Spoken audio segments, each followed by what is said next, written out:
So today we have two of our development team. We have Ms. Sullivan and Mr. Leahy.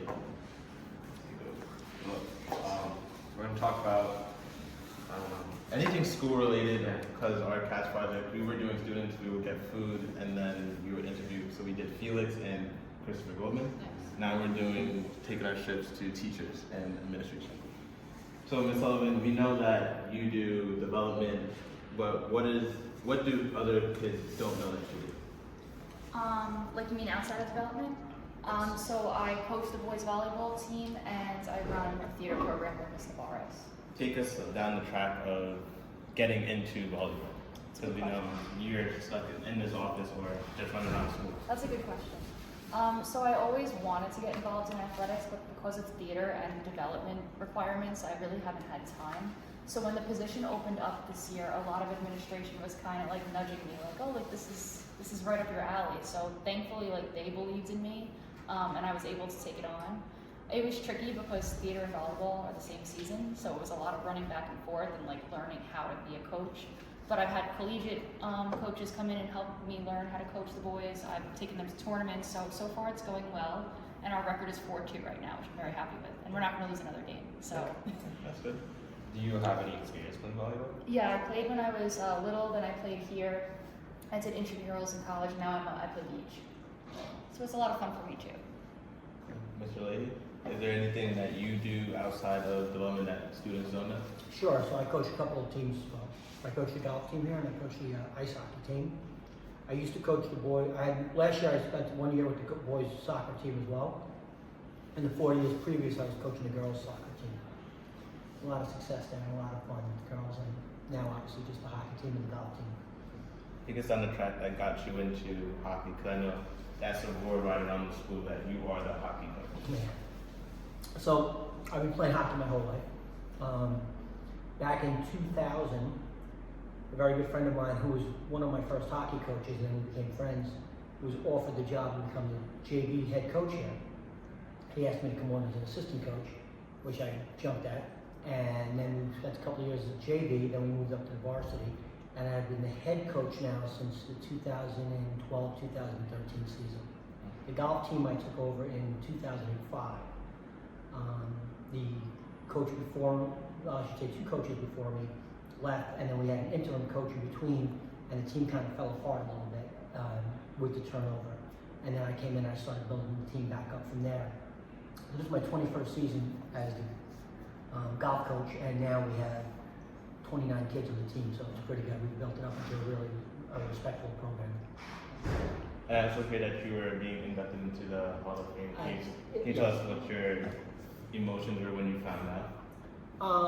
So shocked at first, okay. Did not really think I was going to be in there. I found out that my name was put in there as a potential person, and then when I'm actually on the committee as well, so I had to leave the committee so they could vote, and then when I came back out, they told me I was unanimously selected to be part of it. It was an honor.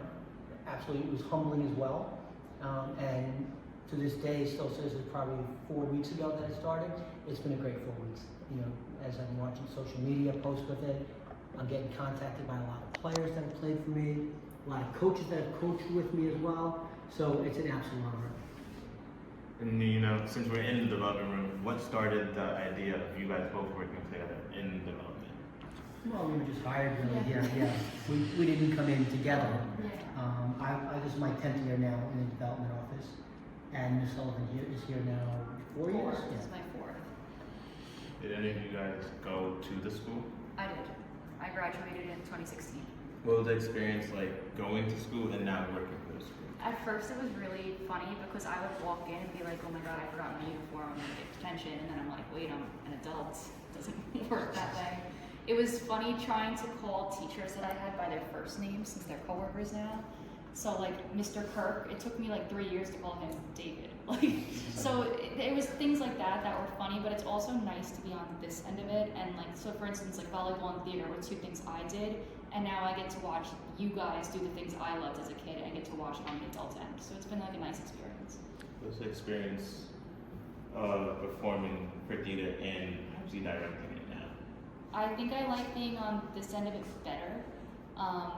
I feel like you change so much from high school to adulthood that I don't think I could get up on a stage and do it now as an adult.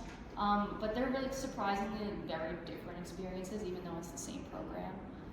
So being a kid in it, you have so much fun, but it's like a different kind of pressure because it's like, oh, I might forget my line on stage. Like, what if I mess up a dance number?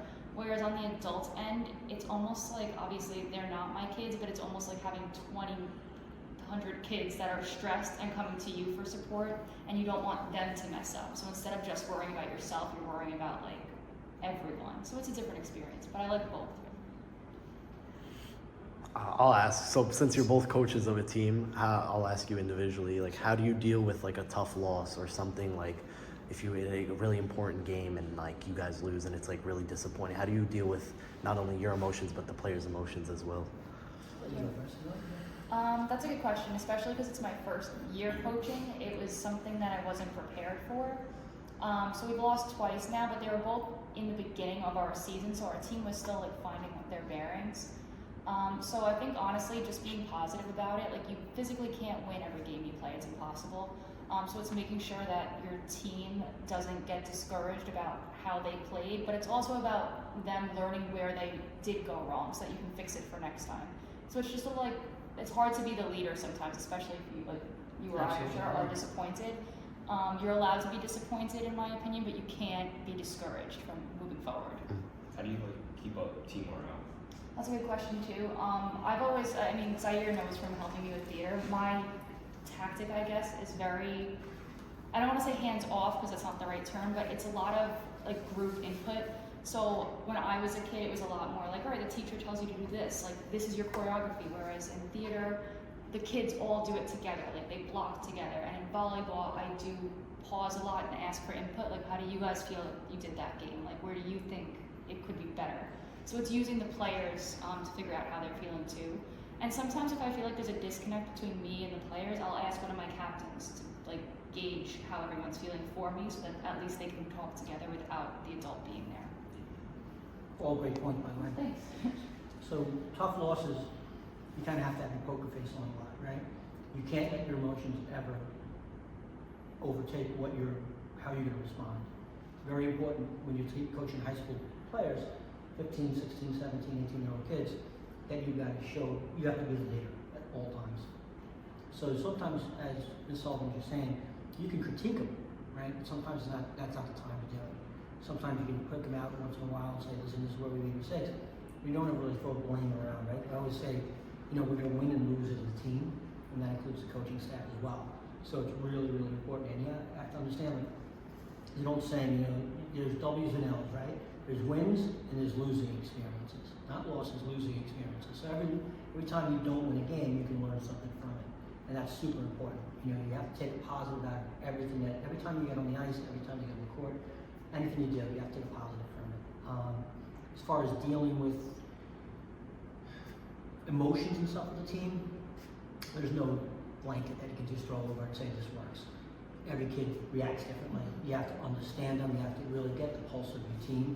As Ms. Sullivan was saying, sometimes you reach out to your captains, have them kind of go to some of the younger players.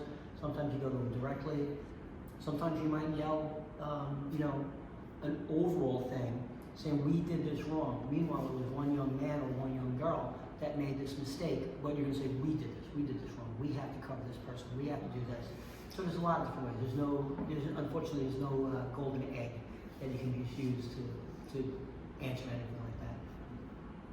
For both of you guys do hockey, theater, volleyball, and golf. Is there another sport or activity that you would do within the school that either requires coaching or just being that leader? Well, so one of the problems is you can't do two in the same season, right? So I said I used to do soccer, help out with soccer in the fall, and one of the reasons I was able to do it was because my son and daughter played. So I was going to be there a lot anyways. It turned out that it's just the fall in our office is extremely busy, so that was too much. I couldn't do it. I couldn't put in the effort that I needed on the field, so I realized I couldn't do that anymore. Sports that I would love to help out with here if I wasn't doing golf or something like that. Baseball. I love baseball. game I've played my whole life. I love it very much. I love our coaching staff as well, so I could see myself fitting in with them very easily. But I would never want to stop being a golf coach to take that over. Things like that. There's so many teams here. I'd love to be Miss Sullivan's assistant coach on a volleyball team. Simple things like that, because I just love the way she acts. I love the way she behaves. It's just, that's part of what I like. Like, I couldn't coach any team where the coach was not acting in a manner that I hold myself to, right? So that's an important thing. And we're fortunate here at the school. Our coaches are dynamite. That's a tricky one, but kind of piggybacking off what Mr. Leahy said, I don't think people realize how busy development is. Sometimes we have lulls in our schedules with events, but it doesn't mean we're not busy. We always have something to do. So I feel like I'm happy that I do the two things that I really wanted to do. So I don't think I could realistically, honestly, add something else to my plate. And I also feel like I wouldn't want to take something on that I don't have experience in. If the girls needed a soccer coach, if they were absolutely desperate, maybe, but I don't know enough about soccer to feel like I could actually help them. So if anything, maybe I would take on some kind of club, something a little bit less time consuming, but still positive for kids, sorry, stuttering. Last question. Just take us in a quick summary of a day in life in the development office. It's hard. Every day is different. Every single day. It depends what's going on. Right now, we're getting ready to start our Day of Giving campaign. So that's our Day of Giving is on May 14th. The campaign starts Monday. That's a month-long campaign to get it done, but we've been working on it for 3 months to get to this point, right? So every day is different. Every day we're working on multiple tasks. We might be in the beginning of one process, and then in the middle of another one, and coming to the end of another one. So right now we've got a couple different things going on, including the Hall of Fame as well. So that's another, even though it's not being run by our office, we're part of it, right? We're helping with registration and different things like that. So every day is busy. I can't just say I couldn't give you a timeline. This is what we do at 8:30. This is what we do at 9 o'clock, 9:30. Every day is a little bit different, but it's nonstop. We're going all the time. As Ms. Sullivan said, sometimes you get a little lulls and a little quiet, and then you're doing cleanup work. This is a time required, so we're going to start cleaning up data. We're going to start cleaning up, getting in touch with alumni, trying to get more information from them, things like that.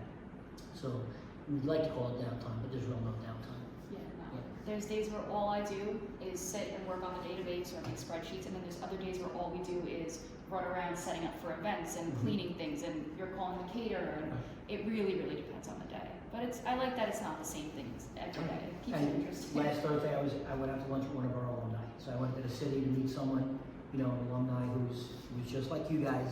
He played hockey for me. He graduated in 2005, and now he's very successful, and we're going to talk about a couple of things. So again, I'll be having lunch probably someday with you guys in 5-10 years, right? So that's a great thing. And Thank you guys. I would say, any advice for future students coming to the school?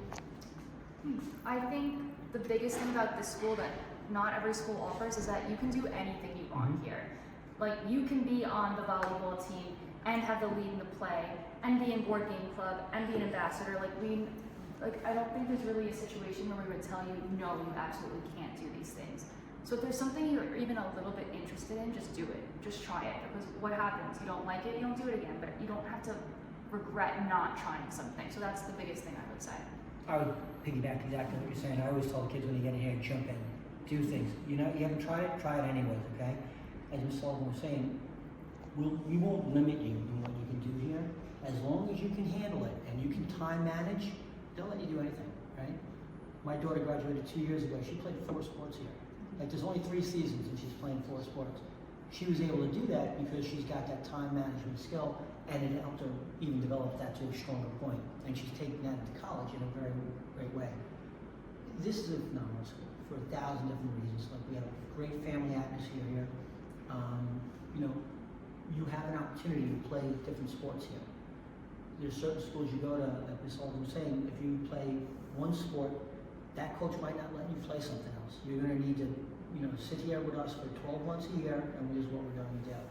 Our school gives you an opportunity, mostly across the board, that you can play anything that you're capable of doing. Right? You might not make every team, but you can try out for every team, and you have a fairly good chance of making a lot of teams, again, because of the size of our school. We don't have 1,000 boys trying out for a basketball team or 1,000 boys trying out for a hockey team.